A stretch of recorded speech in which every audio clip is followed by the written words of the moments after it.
Hello, मैं बलविंदर नेगी, यहाँ साला का स्थानीय नागरिक, और ये हमारे मामा जी पूर्व प्रधान ग्राम पंचायत पोणिंगसारी से।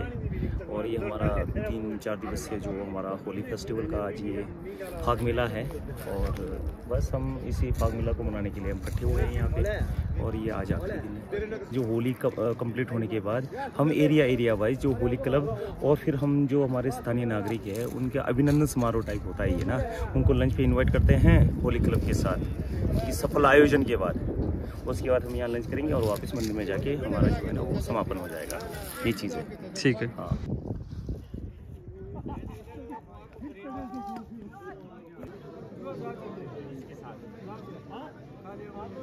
आज क्योंकि हमारे रिलेटिव्स हमारे आराध्य श्रीवार है तो पूरे पारंपरिक तरीके से चलेगा। इसमें हम टूरिस्ट को इतना इन्वॉल्व नहीं करेंगे। हाँ, जो 3 दिन हमारा जो 3 दिवसीय प्रोग्राम होगा उसमें क्या होता है, हमारे आराध्य श्री बाहर नहीं आएंगे तो उस वक्त हम जो टूरिस्ट है उनके साथ हम मिल के मतलब होली सेलिब्रेट करते हैं। लेकिन आज जो चौथा दिन होगा हमारा फाग मेला का, वो हमारा पारंपरिक रूप से चलता है। और उसमें हमारे आराध्य श्री क्योंकि बाहर निकलते हैं तो हमारे को जो हमारे पुराने जो रीति रिवाज है उसको उस हिसाब से मेंटेन करके चलना पड़ता है।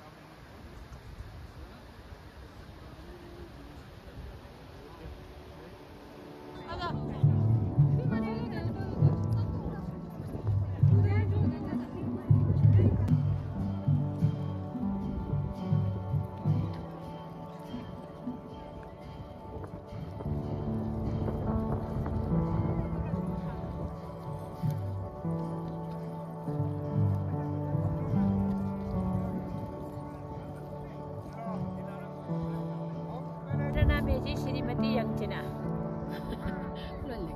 श्रीमती दातापुरी, श्रीमती चित्ररेखा, श्रीमती कलावती, श्रीमती सुरक्षा जी। अच्छा, हमारे कोई 10-12 बुजुर्ग थे तो वो गए थे कहते वृंदावन धाम। उन दिनों ये चीज़ें ना मतलब तीर्थ यात्रा करना बहुत मुश्किल चीज़ थी। ज़्यादा से ज़्यादा हम हमारे पूर्वज गंगोत्री या मतलब हरिद्वार तक ही जा पाते थे, तो वो भी बहुत बड़ी बात होती थी उन दिनों। तो अब उसके बाद क्या हो गया कि जब वो वृंदावन धाम गए, उन्होंने वो चीज़ देखा और समझा ना, वो यहाँ लेके आ गए वो। उसके बाद हमारे आराध्य श्री का माने नहीं, उन्होंने बताया कि आपने जो कुछ वहाँ पे देखा और समझा ना, वो चीज़ आपको यहाँ पे करके बताना पड़ेगा। उसके बाद ये जो है ना होली का सिस्टम उसके बाद हमारा यहाँ पे शुरू हो गया। और उसमें देखो ना क्या मतलब कितने इंटेलिजेंट रहे होंगे। हालांकि स्कूलिंग का तो कोई सवाल ही पैदा नहीं होता उस वक्त, तो हमारे यहाँ पे सड़क तक नहीं थी। तो 2 बाबा और राजा और फिर वो जो रानी या देवी जो भी कह लो, फिर हनुमान जी। तो उसमें भी देखो सबसे पहले जो, और गांव भी हमारा ऐसे ही था बसा हुआ छोटे छोटे टुकड़ों में ना। और अभी होली भी उसी तरह चल रही है जैसे उस वक्त चली थी, कि सभी तक पहुंचना है। हमारे जो भी उनके अधिकार क्षेत्र में, हमारे आराध्य श्री के अधिकार क्षेत्र में जितने लोग थे मतलब वहां तक सबको पहुंचा के दिखा कि ऐसा था। तो वो सारा सिस्टम चल पड़ा। तो 2 बाबा देखो, एक वैष्णव से थे, एक शैव से थे, तो उनके बीच में यहाँ भी थोड़ा सा मतभेद भी हुआ था, वो चीज़ दिखाया गया स्वांग में। ठीक है, छुदो सारिंग से हमारा जो होली स्टार्ट होता है, तो उस दिन हनुमान जी नहीं निकलते। उस दिन फिर होलिका का झंडा भी नहीं निकलेगा, क्योंकि सतयुग में तो थे ही नहीं ना ऐसे, पाप नहीं था। असुर थे ठीक है, लेकिन पाप नहीं था उस वक्त, तो जरूरत ही नहीं थी हनुमान की। लेकिन सेकंड डे उसके बाद जैसे त्रेता युग या द्वापर का मान के चलो बुराई आनी शुरू होगी कहीं ना कहीं इंसान में, थोड़ा सा सेल्फिश हो गए, तो उस वक्त हनुमान की भी जरूरत पड़ी। और होलिका तो क्योंकि बुराई आ गई तो फिर हनुमान की भी जरूरत पड़ गई, तो पर्दापरण हुआ हनुमान का। तो सेकंड डे का ये स्टोरी। राजशाही जो 2 राजाओं के बारे में दिखाया गया, तलवारों के साथ जो दाएं बाएं घूम रहे हैं, उसमें देखा होगा एक दूसरे को देख भी रहे हैं, ठीक है, और दाएं बाएं तलवार से वो क्या है, अपने साम्राज्य का विस्तार कर रहे हैं, वो क्षेत्र पे अधिकार कर रहे हैं, एक दूसरे की तरफ देख रहे हैं। फिर वो रुमाल हिला रहे हैं, वो एक दूसरे को एक कूटनीति खेल रहे हैं, वो ये तो कुछ ओके है। लेकिन इवेंचुअली जब वो नज़दीक आ जाते हैं तो फिर लड़ाई, वही तो दिखाया गया था, यानी कि साम्राज्यवादी। फिर उसके बाद दो जो नारी शक्ति दिखाया गया, तो वो था हमारे भारतीय नारी, एक हाथ में हंसिया लगातार घूम रही है, तो वो उनकी मेहनत को दिखा रहा है, लगातार घूम रहा है, उसी से प्रॉस्पेरिटी है। फिर आईना, वो था श्रृंगार का, खूबसूरती को उसको रिलेट कर रहे थे। तो कहने का मतलब ना, और हनुमान तो फिर ऑब्वियसली कि हमारे कलयुग में एकमात्र जीवित देवता है, तो सारा सब कुछ व्यवस्था संभालने की जिम्मेवारी या धर्म की जिम्मेवारी अब उनके कंधों पे है। इसलिए सारा का सारा मतलब जो कुछ है, होली का जो एक्चुअल कहानी है ये है।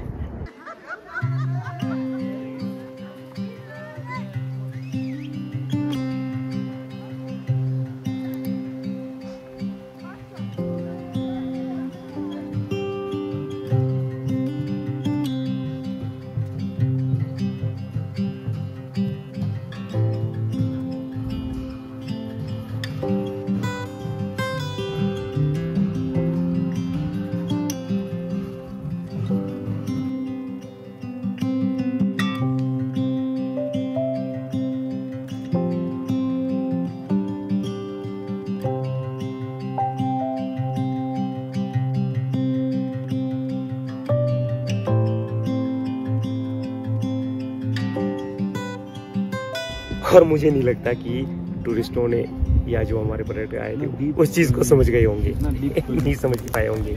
और होली यहाँ आने का मजा वही है कि इस चीज़ को समझे। और हमारे जो भी है देश में ना, वो तो पहुँचे कि देखो एक छोटे से गांव में भी हमने इस चीज़ को मेंटेन करके रखा है। कुछ हमसे सीख के जाए, ये नहीं कि यहाँ आ गए मुझे चाय नहीं मिली, मुझे ये नहीं, एकदम से गिर के। अरे हम सेवा करने के लिए है, कोई दिक्कत नहीं। जहाँ तक हमारी हिम्मत है हम करेंगे हेल्प आपकी सेवा के लिए। वही हम जो कहते हैं अतिथि देवो भव, हम इस चीज़ को समझते करें। थोड़ी आपकी जिम्मेवारी जो है वो समझना पड़ेगा आपको। मैं और मेरा मिनी लेके चले, हम और आप में लेके चले, तो पहले आपका अगर कंसेप्ट रहेगा तो बहुत कुछ सीखने को मिला, समझने को भी मिलेगा। ये चीज़ है। तो ये हमारे ओवरऑल होली की स्टोरी ये।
दिन प्रतिदिन ये चीज़ें बढ़ते जा रहा है, क्योंकि मतलब यहाँ से वीडियोग्राफी पूरे हाईलाइट हो रहा है सब जगह, इसलिए ज़्यादा बढ़ रहा है। पहले तो हम लोग लोकली मनाते थे, लोकल गांव वाले आते थे, अब चलो हाईलाइट हो गया तो बाहर से लोग आ रहे हैं। लेकिन बाहर के लोगों से यही निवेदन है कि यहाँ आकर के हमारा माहौल ख़राब ना करे, इंजॉयमेंट करके जाए। अगर हमारी तरफ से कोई ऐसा शिकायत है तो आप बोल सकते हैं, लेकिन बाहर की तरफ से कोई शिकायत नहीं होना चाहिए। मिलजुल के बड़ा बढ़िया मिलाना चाहिए, हम ये रिक्वेस्ट है। देखो हम एक हद तक टूरिस्ट को बर्दाश्त कर सकते हैं, क्योंकि देखो हमारे पास यहाँ पे लिमिटेड रिसोर्सेज है। खेती बागवानी के अलावा हमारे पास कोई और साधन नहीं है, और हमारी पॉपुलेशन भी इतनी नहीं है कि हम इतने बड़े टूरिस्ट को हैंडल कर पाए। तो दूसरी बात ये भी है कि यहाँ पे जो टूरिस्ट आ रहा है वो एक तरह से कैओस क्रिएट कर रहा है। वो हुड़दंग भीड़ भड़का, तो कहीं ना कहीं जो हम अपने एक्चुअल कल्चर को जो दिखाना चाह रहे हैं वो ना समझ पा रहा है ना वो देख पा रहा है। तो कोशिश करना पड़ेगा कि टूरिस्ट को इन चीज़ों से बचना पड़ेगा। वो चीज़ जानने के लिए आए, समझने के लिए आए कि हमारा एक्चुअल कल्चर है क्या, कि क्या दिखाना चाह रहे हैं, क्या मतलब है, ठीक है ना जी। और यहाँ पे टूरिस्ट आता है तो बस उसको चाहिए पहले मेरे को लाइमलाइट, और सबसे ज़्यादा नज़दीक जा रहा है जो हमारे वहाँ पे जो परफॉर्म कर रहे हैं या जो बजा रहे हैं उसको बहुत ज़्यादा हावी होने की कोशिश कर रहे हैं, और ये चीज़ हमें बिल्कुल नहीं पसंद है। देखो हम सुबह से शाम तक उनकी सेवा के लिए है, हम पूरी कोशिश करें कि टूरिस्ट बिल्कुल सेफ रहे, साउंड रहे, और उसको जो है ना जो भी हम बना रहे हैं उसको प्रॉपर पहुँचे। लेकिन क्या है कि उनके अंदर पेशेंस है ही नहीं है। मैं बहुत हैरान हूँ कि जो टूरिस्ट है मोस्टली क्या है कि बहुत अच्छे एरिया से या डेवलप एरिया है, मतलब मेनली सिटीज़ से होता है, उनको बेटर एजुकेशन है और फाइनेंशियली भी साउंड है, स्ट्रॉन्ग होंगे, लेकिन बावजूद उनके अंदर पेशेंस लेवल बिल्कुल कम है। एटलीस्ट हम ट्राइब से तो सीखे यार, जो हमने इतने विरासत को बचा के रखा है, इतने प्राचीनों से बिल्कुल सिस्टम से चले हैं, एटलीस्ट थोड़ा कोऑपरेट तो करें हमें भी, और डिसिप्लिन में चले। देखो हमारे यहाँ पे जो माला नृत्य चलता है तो उसमें भी क्या होता है कि हमारे यहाँ पे आपने एक चीज़ ज़रूर नोटिस करना, यहाँ पे चलता है हमारे को सीनियरिटी से, जो हमारे से मतलब बुज़ुर्ग होंगे, हमारे से पहले होंगे, हम इस चीज़ का ख्याल रखते हैं। दूसरा ये होता है कि तालमेल ख़राब ना हो। ये एक तरह से ये समझ लो कि एक रेलवे ट्रैक है जिस पे रेल चलती है, अगर सामने वाला डिब्बा पलट गया तो पीछे की सारी जो है ना वो डीरेल हो जाती है। तो हमारा मेलों का सिस्टम भी ऐसे ही है। तो उस डेकोरम को मेंटेन करने के लिए टूरिस्ट ये चीज़ ज़रूर समझे। पहले तो हम कर लेते थे, एक लिमिटेड टूरिस्ट आ पाता था, लेकिन क्या है कि आज टूरिस्ट जो है ना बहुत ज़्यादा बढ़ चुका है। तो उससे समस्या क्या आ रही है कि हम लिमिटेड रिसोर्सेज की वजह से उस तरह नहीं हैंडल कर पा रहे हैं। तो आप कहीं ना कहीं कोशिश ये करिएगा, अगर कोई जैसे मतलब फाइनेंशियली स्ट्रॉन्ग है तो हमारी होली संस्था को ज़रूर फाइनेंशियल सपोर्ट करें।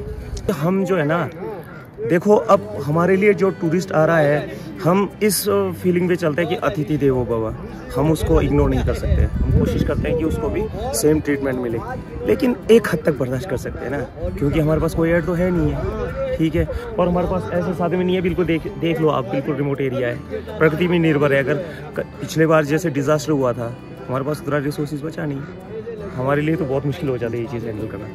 हाँ, तो ये प्लीज़ मैसेज कन्वे करो कि हमारी संस्था को कोऑपरेट करें, तो हम भी टूरिस्ट को उस हिसाब से फैसिलिटेट करेंगे। ठीक है सर, बहुत बहुत धन्यवाद आपका। वो करना चाहिए, मतलब यहाँ पे प्रॉपर रूल्स होने चाहिए, करना पड़ेगा रजिस्ट्रेशन वगैरह पहले से करना चाहिए। कहानी आपने बताई ना, ये ऐसे बतानी चाहिए थी शुरू करने से पहले प्रोग्राम, तो हम जैसों के लिए बहुत अच्छा होता। मतलब जैसे लोगों को नहीं पता कि वो चल क्या रहा है, लोगों को सब पता अगर आप स्टार्ट करने से हमें बताया तो हमें पता चला है, तो उससे काफी फर्क पड़ेगा। या लीफलेट दे सकते हैं, मतलब जैसे शुरू करने से पहले थोड़ा बताएं। एक्चुअली हम सजेशन दे रहे हैं कि ये टूरिस्ट के लिए बहुत सही रहेगा। हाँ, अब जाके अब थोड़ा कहीं ना कहीं हमारे को ये स्टोरी बतानी पड़ रही है ना, कि ज़रूरत पड़ गई है अपना, कि वो आए और पहले समझे तो है क्या होली है क्या एक्चुअली यार, हमने क्या देखने जाना है वहाँ पे, सिर्फ शोर शराबा करने जाना है तो यार वो तो कहीं भी हो सकता है। बल्कि शहरों में तो और भी ज़्यादा अच्छे फैसिलिटी है, पब वगैरह डिस्क में कुछ और तो कोई दिक्कत नहीं है ना। नहीं कुछ रेगुलेशन ऐसे फॉर्म की जो कि मतलब जो आ रहा है उसको वो अवेयर होना चाहिए। हाँ, कुछ जैसे आपका ये लिखा हुआ है कि मंदिर परिसर में बिना टोपी के नहीं जा सकते, तो इस तरीके से अब हमें ये उम्मीद थोड़ी थी कि इतने छोटे छोटे कपड़े पहन के आएंगे। वही ये उम्मीद नहीं रहती ना, लेकिन हाँ, तो थोड़ा एक रहता है कि लोगों में थोड़ी सी कॉमन सेंस जब होगी, आ जाएगा आप यूज कुछ बोल नहीं पाएंगे, लेकिन हाँ, पहले से आप डिसिप्लिन रेगुलेशन फ्रेम करके रखिएगा तो हाँ, उसको मान के ही घुसना पड़ेगा। फिर हम बोल सकते हैं कि ऐसे ऐसे बात है। अब की बात अब ये मंदिर ऐसा ना कि कम्युनिटी का है, ठीक है, हमारे अपने। अब हमने कभी नहीं सोचा था कि इस तरह के भी टूरिस्ट आएंगे जो थोड़ा इस तरह के। चलो ठीक है, बढ़ेगा, हाँ ये बढ़ेगा, ये पीछे नहीं जाएगा।